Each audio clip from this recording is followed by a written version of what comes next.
할렐루야, 샬롬. 5월 6일입니다. 매일 성경 말씀 묵상 주의 이름으로 시작합니다. 창세기 36장 9절부터 43절의 말씀입니다. 상당히 긴 족보 이야기가 나오는데 전부 다 에서와 관련되어 있습니다. 자, 1절부터 8절까지는 어제 본문이었는데 에서의 그 아내들에게서 나온 아들들 명단이 이렇게 나옵니다. 에서가 이방 여인 둘을 취했고, 그리고 또 이스마엘 계열에서 또 한 여자를 취했고, 그 아들들이 태어났고 하는 이야기가 이제 에서의 그 어떻게 보면 직계, 그리고 에서 가정의 그 족보가 나오고 있고요. 9절부터 19절까지는 그 아들들이 나와서 또 아들을 낳고 그러면서 에서의 이 가문이 만들어지는 과정들이 이렇게 나옵니다. 9절에 보니까 세일산에 있는 에돔 족속의 조상 에서의 족보는 이러하다. 그 자손의 이름이 이러한데 에서의 아내 아다의 아들은 엘리바스고, 에서의 아내 바스말의 아들은 누엘이고, 자, 그리고 이제 엘리바스의 아들들의 명단이 쭉 이렇게 나오고, 그 다음에 이제 12절에 보니까 에서의 그 엘리바스 그 아들의 첩이 딥나라고 하는 첩이 나오는데, 이 첩 딥나가 나오는 이유는 뭐냐면 그 아말렉을 낳았다 하는 것 때문에 이렇게 나오고 있고요. 자, 그 다음에 13절에 보면 또 한 명의 아들 루엘의 아들의 그 후손들이 쭉 이렇게 나오고 15절에 보니까 족장들이 이렇게 형성됐다고 막 나오고 먼 족장이 막 쭉쭉쭉쭉 나옵니다. 자, 그리고 19절에 보면 에서 곧 에돔의 자손으로서 족장된 자들이 이런 사람들이었다. 자, 에서에게서 시작해갖고 한 가정이 만들어지고 그 가정의 아들들을 통해서 가문이 만들어지는데 족장들이 쩍쩍쩍쩍 나오는 점점 민족으로 발전해 나가는 모습을 봅니다. 19절까지 그런 얘기고요. 20절부터 30절까지는 또 다른 얘기가 나와요. 자, 에서가 세일산 쪽에 거주하면서 그 호리 족속이 원래 세일산 쪽에 살고 있었는데 이 족속과 같이 동화되어 가면서 이 족속을 밀어내고 거기에 에돔이라고 하는 커다란 나라가 형성되는 과정이 나오는데 호리 족속의 역사를 족보로 간단하게 소개해 놨습니다. 자, 호리 족속의 족보. 자, 20절에 보니까 그 땅의 주민 호리 족속의 세일의 자손은 달달당당당 쭉 나옵니다. 이제 명단 쭉 나와서 어디까지 나오냐면 30절에 보면, 자, 이들은 그들의 족속을 따라 세일 땅에 있는 호리 족속의 족장들이었다 이렇게 나옵니다. 자, 그리고 31절에 이제 에돔이라고 하는 나라가 만들어져요. 이스라엘 자손을 다스리는 왕이 있기 전에 에돔 땅을 다스리던 왕의 명단이 이렇다. 자, 에서에게 시작돼 갖고 가정에 어떤 멤버들이 만들어지고 그 가정의 아들들을 통해서 족장들이 막 만들어지고, 자, 그리고 에서가 세일에 거주하고 있던 호리 족속을 밀어내면서 거기에 에돔이라는 나라가 세워지는데, 자, 그 에돔의 왕들의 명단이 쫙 나옵니다. 쫙쫙 나오고 맨 마지막에 보면 43절에 이들은 그 구역과 거처를 따른 에돔 족장들이며 에돔 족속의 조상은 에서더라. 자, 에서에게 시작해서 에서로 끝나는 이야기입니다. 자, 36장 전체가 에서와 에돔의 족보에 대한 거예요. 자, 이 본문의 내용들을 이렇게 좀 보겠습니다. 창세기 36장이 에서의 후손들의 족보가 네 문단을 통해서 에서의 가정, 다음에 에서의 아들들을 통한 것, 셀에 있는 호리 족속, 마지막으로 에돔의 왕들, 이렇게 네 측면에서 요약 보도가 돼 있어요. 이게 우리한테는요 별 의미 없어 보여요. 아니 뭐 이렇게 중요하지도 않은 사람 명단과 족속 막 지역이 막 나와요. 자, 그런데 에서의 후손들의 족보가 성경에 기록된 이유가 뭐냐는 거예요.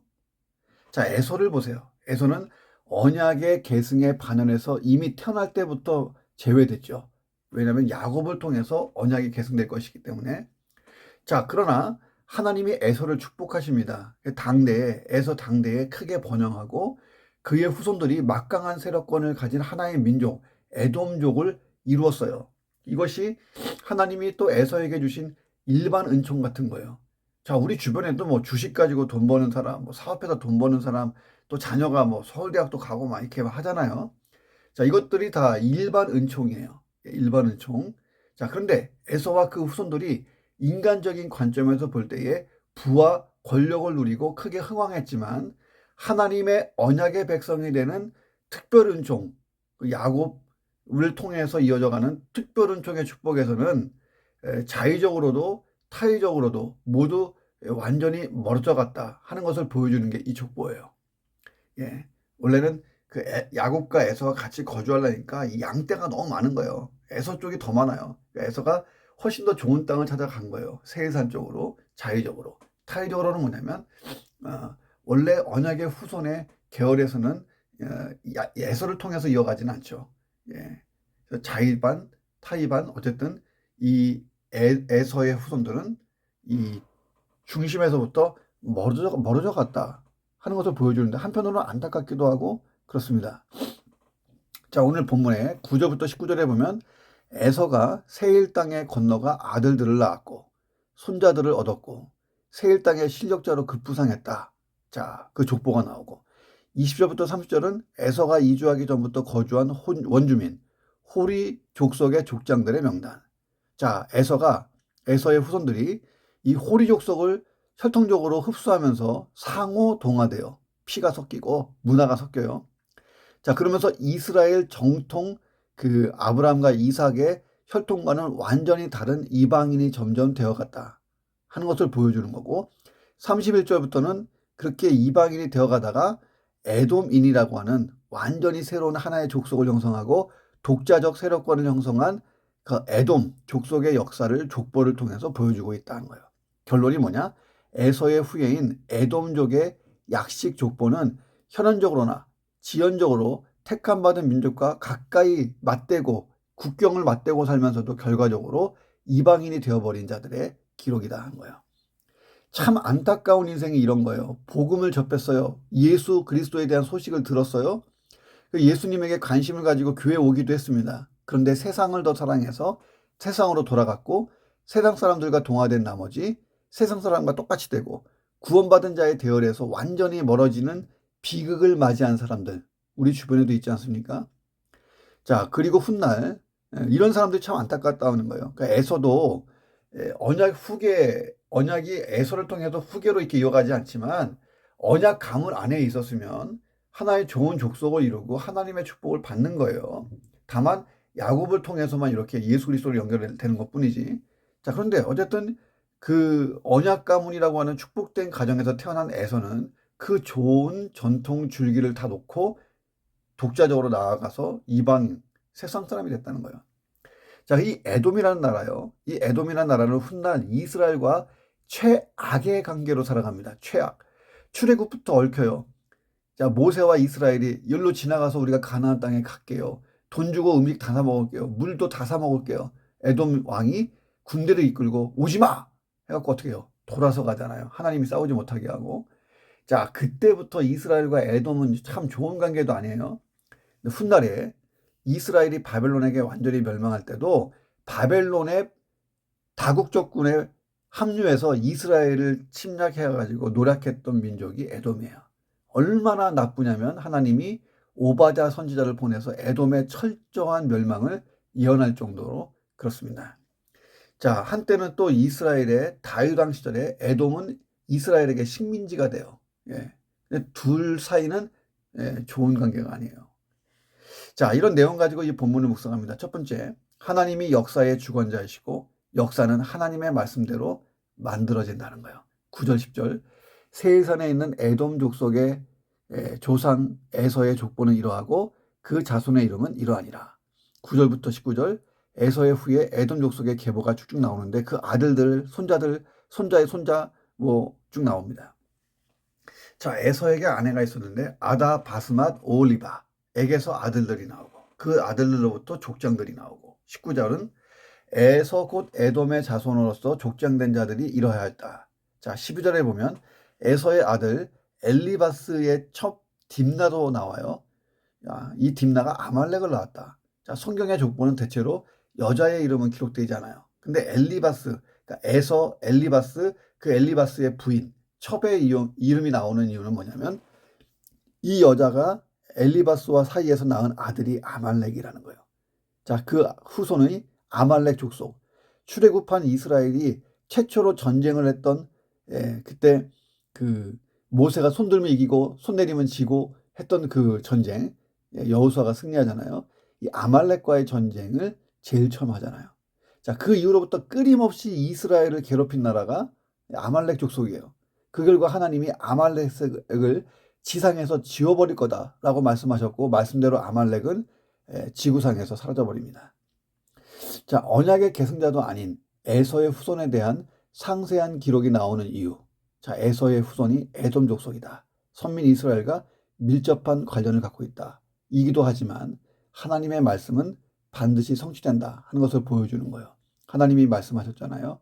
에서와 야곱이 태어나기도 전에 그들이 두 민족을 이룰 것이다. 이스라엘과 에돔. 큰 자는 어린 자를 섬길 것이다. 자, 하나님의 말씀대로 에서의 후손들도 번성하고 큰 민족을 이루어요.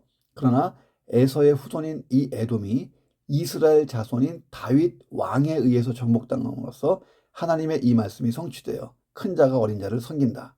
예, 놀랍죠? 오랜 시간이 걸렸어요. 그런데 반드시 하나님 말씀대로 되었습니다. 자, 성경에 있는 하나님의 말씀 한치의 오차 없이 성취되고 앞으로도 성취될 거예요. 죄인들을 향한 심판의 말씀도 성취, 믿는 자의 최종 구원도 성취, 새하늘과 새 땅도 도래할 것입니다. 다 성취될 거예요. 우리는 세상의 종말과 그 후에 천국과 지옥을 아는 사람들이에요.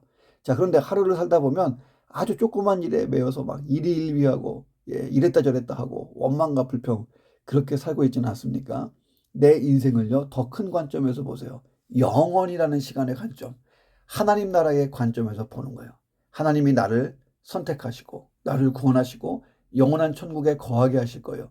세상의 모든 나라와 민족이 일어나고 흥왕하고 멸망하는 게 다 하나님의 뜻과 섭리에 따라서 움직입니다. 자, 그래서 세상을 살면서 가장 지혜롭고 현명한 사람이 누구예요? 하나님의 뜻과 섭리를 깨닫는 사람이에요. 자, 어떻게 깨달아요? 말씀 묵상, 그 이상도 이하도 아닙니다. 자, 그러므로 하나님 말씀에 내 삶이 조명되고 내 삶의 목적과 방향이 잘 정해지고 그렇게 내가 쭉 말씀 따라가는 거예요. 성령의 감동을 받고 영적 분별력을 가지고 사는 것입니다. 에서의 후손인 에돔이 이스라엘과 땅을 맞대고 있으면서 긴 역사 속에 끊임없이 갈등하고 적대적인 관계를 이루어요. 자, 그런데 영적으로 보면 이스라엘은 의의 세력이고 에돔은 불의의 세력을 상징합니다. 문자적으로 이스라엘이 무조건 좋고 에돔은 무조건 나쁘다, 그런 의미가 아니에요. 자, 우리는 구원받았지만 이 땅에서 여전히 사탄이 지배하는 불의의 세력과 공존하고 있습니다. 자, 그래서 치열한 영적 전투를 벌이는 거예요. 마귀가 우는 사자와 같이 삼킬 자를 찾아 두루 다녀요. 온갖 불의의 세력을 동원해서 그리스도인들과 교회를 대적하고 핍박합니다. 그런데 세상의 세력, 마귀의 세력이 이기지 못해요. 왜? 우리에게 예수 그리스도 그 이름의 권세가 있어요. 자, 믿음의 방패, 구원의 투고, 성령의 검을 가지고, 예, 기도하기를 멈추지 않는 거예요. 무장을 해가지고 항상 깨어서 성령 안에서 기도하고. 자, 오늘 우리가 할 일이 뭡니까? 역사의 주관자이신 하나님을 믿는 거예요. 그 하나님이 섭리하시는 성경 전체의 구속사의 역사, 영원이라는 시점, 천국과 새하늘과 새 땅, 이 모든 것 속에서 내 삶을 조명해 보세요. 그 모든 역사를 주관하시는 그분이 나 하나 주관 못하실까요? 하나님이 내 삶을 다스리시고 내 삶을 인도하고 계십니다. 그러므로 내가 말씀을 묵상하며 하나님의 뜻을 잘 깨닫고 잘 결정하고 잘 방향을 정하고 나가면 되는 거예요. 자, 하나님과 잘 동행하고 말씀 따라 잘 사시기를 주의 이름으로 축원합니다. 두 번째, 거룩한 공동체에 속해 있고 거룩한 공동체를 계속해서 만들어가는 것. 이게 우리의 사명이에요. 20절부터 30절 보세요. 에서의 후손인 에돔 족속이 세일 땅을 정복하기 전에 거주하고 있던 원주민 호리 족속의 족장들의 계보가 쫙 나와요. 호리 족속. 자, 30절 보니까 이들은 그들의 족속에 따라 세일 땅에 있는 호리 족속의 족장들이었다. 자, 하나님의 언약과 전혀 관계가 없는 이방 족속, 호리 족속에 대한 족보가 나와요. 이게 무슨 의미가 있냐는 거예요. 자, 이런 의미가 있어요. 에서의 후손인 에돔 족속은 하나님의 언약 가문의 혈통을 받았어요. 그럼에도 불구하고 하나님의 언약과 전혀 관계없는 이방 족속, 호리 족속과 서로 통혼해요. 피가 섞여요. 상호 동화돼 버렸습니다. 그 결과 완전히 하나님의 언약과 무관한 이방 민족이 돼버리고 맙니다. 자, 에돔 족속과 호리 족속의 통혼, 예, 에돔 족속의 조상인 에서로부터 시작됩니다. 25절에 보니까 에서가 호리 족속 아나의 딸 오홀리바를 아내로 맞이하잖아요. 예. 자, 그리고 에서는 이러한 호리 족속과의 연고로 거주지를 세일 땅으로 옮겨요. 세일 땅이 좀 기름지고 가축들을 치기가 좋거든요. 거기 정착하면서 야곱 족속, 다시 말하면 이스라엘과 멀어져 버립니다. 에서는 아마도 이미 그곳에 정착해서 안정된 세력을 형성하고 있는 호리 족속을 의지하고 자기와 가족의 안전을 보장받고 생활 터전을 마련하고자 했을 거예요. 처음에는 에서가 작은 족속이었으니까요. 자, 그런데 에서의 후손인 에돔 족속이 야곱의 후손인 이스라엘에게 정복당하고 훗날 역사의 무대 밖으로 사라지는 비운을 맞이하는 원인이 여기서부터 시작됩니다. 에서가 하나님을 의지하고 사는 사람이 아니었죠. 언약 가문에서 태어났는데도 엉망이에요. 그 결과 거룩한 공동체에서 스스로 벗어나 버립니다. 거꾸로 거룩한 공동체를 괴롭히고 대적하는 에돔족이 됐어요. 거룩한 공동체에서 멀어진 에서의 후손들, 점점 타락한 공동체를 만들고, 이 호리 족속은요, 훗날 에돔 족속에게 자리를 뺏겨요. 합병당해 버립니다. 야곱야곱 점점 에돔이 커져서 호리 족속이 에돔 족속에게 병합돼 버려요. 그리고 역사의 무대에서 사라져 버립니다. 자, 호리 족속 입장에서 보면 처음에는 보잘것없어 보이는 에서가 자기들의 거처에 들어왔어요. 대수롭지 않게 여겼어요. 자, 그런데 에서의 후손이 번성해서 거꾸로 호리 족속이 정복당했다는 거예요. 자, 우리가 볼 수 있는 게 뭐냐면 거룩한 모임, 거룩한 공동체에 속해 있지 않으면 타락한 공동체로 빨려 들어갈 확률이 높아요.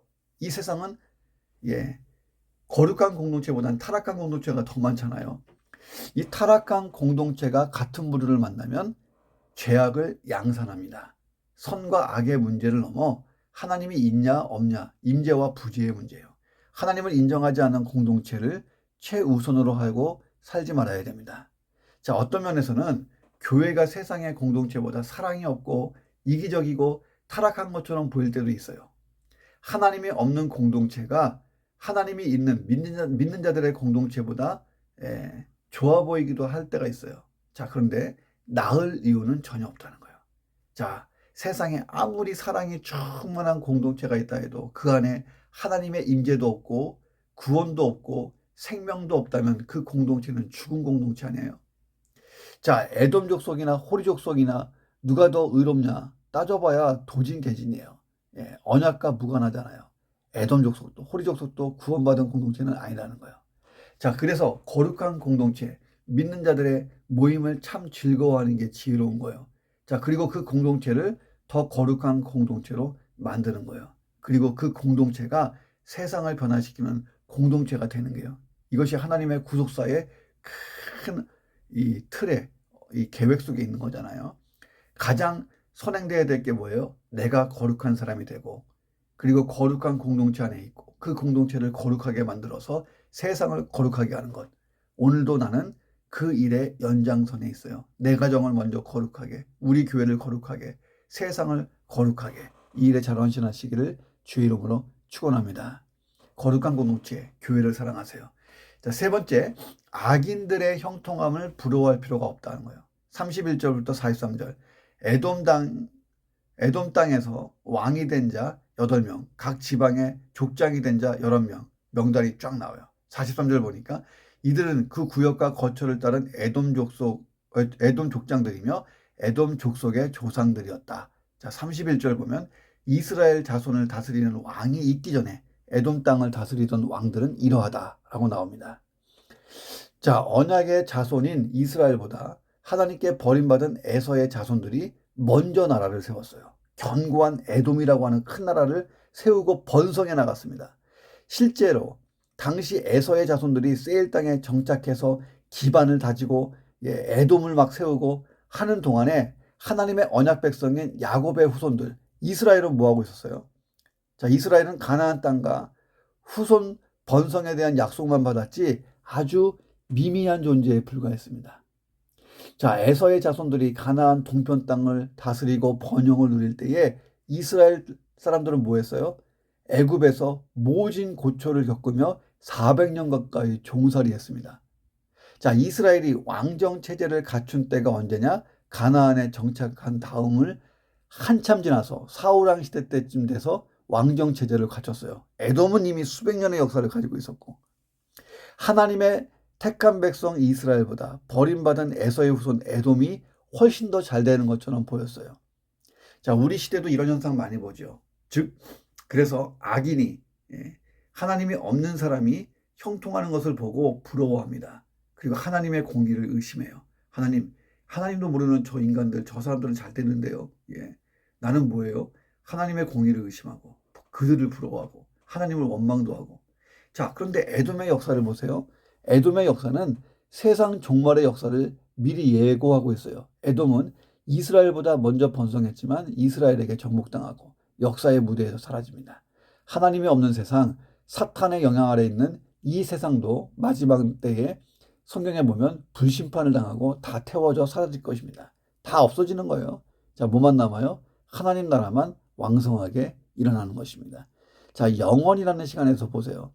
지금 악인들의 형통함이라는 것은요, 영원이라는 시간에서 보면 지극히 일시적인 거예요. 순간적이에요. 자, 성경을 보면 하나님 나라가 처음에는 작고 미미하지만 나중에 심히 창대해지는 특징이 있습니다. 이미 천국을 상속받은 사람이 내가 천국에 들어갈 내가 사라질 세상에서 번영하고 있는 사람들을 부러워할 이유는 없어요. 오히려 그들을 불쌍히 여겨야 돼요. 그 번영 때문에. 그 번영, 그 돈, 막 주식, 금, 비트코인 막 이런 것 때문에 하나님 없이 살고 있잖아요. 자, 이들에게 복음을 전하고 천국 영생을 믿게 하는 일이 얼마나 힘들어요. 왜냐하면 하나님보다 돈이 좋은데 어떻게 해요? 하나님보다 노는 게 좋고, 세상 일이 좋고, 그러니까 그들이 예수 믿기가 얼마나 힘들어요. 그들을 전도하는 일이 또 얼마나 힘들어요. 그래도 오늘 잘 감당해야 돼요. 왜? 안개와 같은 세상 금방 끝날 거거든요. 끝나기 전에 그들을 구원할 수 있기를 주의 이름으로 축원합니다. 마지막 네 번째, 영원한 권세를 추구해야 된다는 거예요. 31절부터 39절에 보니까 에돔 땅을 다스린 8명의 왕의 이름이 나와요. 그런데 기록의 특징이 있어요. 그가 죽고 그를 대신하여 다른 사람이 왕이 됐다. 한마디로 말해서 권력의 무상함을 느낄 수 있어요. 에돔의 첫 번째 왕 벨라가 왕이 됐을 때 천하를 얻은 기분이었을 거예요. 드디어 내가 세상을 다 통일하고 왕이 됐다. 천년 만년 그 권력을 누리자. 그런데 세월이 지나자 그가 그토록 애착을 가졌던 왕위가 요밥이라고 하는 인물로 대치됩니다. 요밥도 죽고 다른 인물이 왕위를 차지해요. 자, 보세요. 그 넓은 중국 대륙을 최초로 통일한 사람, 스스로 황제가 된 사람, 권력과 영광을 영원히 누리고 싶어 했던 사람, 그래서 장생불사의 약을 구했던 그 사람 진시황도 한 줌 흙이 되어 흔적도 없이 사라졌습니다. 그가 세운 나라 몇십 년 못 가서 멸망해 버렸습니다. 세상의 권력이라는 게 얼마나 짧고 허망해요. 특별히 영원이라는 시간에서 보면 그래요. 그럼에도 그 권력을 얻기 위해서 일생을 허비하고 생명 걸고 살아요. 저도 50대 후반을 가다 보니까 50대, 60대 관련 유튜브 영상 종종 봐요. 한때 그랬던 내가 지금은 왜 이렇게 되었나. 자, 이런 내용들이 많이 있어요. 이와 관련해서 분석하고 위로하고 절망도 하고 희망도 주고 다짐도 하고 새로운 출구 전략을 막 소개하고 다양한 이슈가 막 나와요. 건강 이슈, 노후 대책, 뭐 자녀, 부모님, 또 주변에 너무 많은 사람을 만나지 마라, 뭐 별 얘기가 다 있어요. 근데 너무 많이 보지 마세요. 자, 이미 우리는요, 영원히 잃어버리지 않을 권세, 하나님 나라의 권세를 가지고 있어요. 요한복음 1장 12절에 보니까 우리가 하나님의 자녀가 되는 권세가 있대요. 내가 하나님의 자녀예요. 성경은 우리가 예수 그리스도를 믿고 하나님이 택하신 왕 같은 제사장, 내가 왕이라는 거예요. 제사장, 왕, 제사장, 하나님의 자녀, 이 얘기 끝났잖아요. 더 나아가 예수님 다시 오시고 우리가 영원히 예수와 함께 왕 노릇한대요. 영원한 권세와 영광을 가진 자가, 이미 그거를 가지고 있는 자가 부러워야 될 대상이 따로 있다. 이거 말도 안 되는 거예요. 내가 가진 권세와 영광을 묵상해 보세요. 하나님이 나를 부르신 목적 있죠. 소명, 부르심 따라 잘 살면 되는 거예요. 자, 나는 이미 권세와 영광을 가지고 있어요. 승자의 여유를 가져요. 근데 그 승자가 해야 될 일이 뭐냐면 그 은혜에 감사해서 주신 그 부르심의 목적, 소명, 나의 사명을 따라 잘 살다가 그 나라로 가는 거예요. 그렇게 잘해보시기를 주의 이름으로 축원합니다. 기도합니다. 오늘도 역사의 주관자이신 하나님, 내 삶을 다스리시는 하나님과 잘 동행하게 하시고 말씀을 따라 잘 살아가게 하여 주옵소서. 내가 거룩한 사람이 되어 거룩한 공동체에 속해서 거룩한 공동체를 만들고 그 공동체로 세상을 변화시켜서 세상을 거룩한 하나님 나라로 만들어가게 하여 주옵소서. 하나님이 없는 세상, 사탄의 영향 아래에 있는 세상의 형통과 번영을 부러워하지 않고 내가 받은 구원과 영생 천국을 자랑스럽게 여기고 일시적이고 순간적으로 형통하고 번영하는, 그래서 하나님을 만날 기회가 점점 좁아지는 내 주변의 불신자들을 복음으로 구원하는 그 일에 헌신하게 도와 주옵소서. 내가 가진 권세와 영광을 묵상하며 하나님이 나를 부르신 그 목적, 나의 부르심, 소명, 그 부르심 따라 사명 따라 말씀을 잘 따라갈 수 있도록 역사해 주옵소서. 예수 그리스도의 이름으로 기도합니다. 아멘.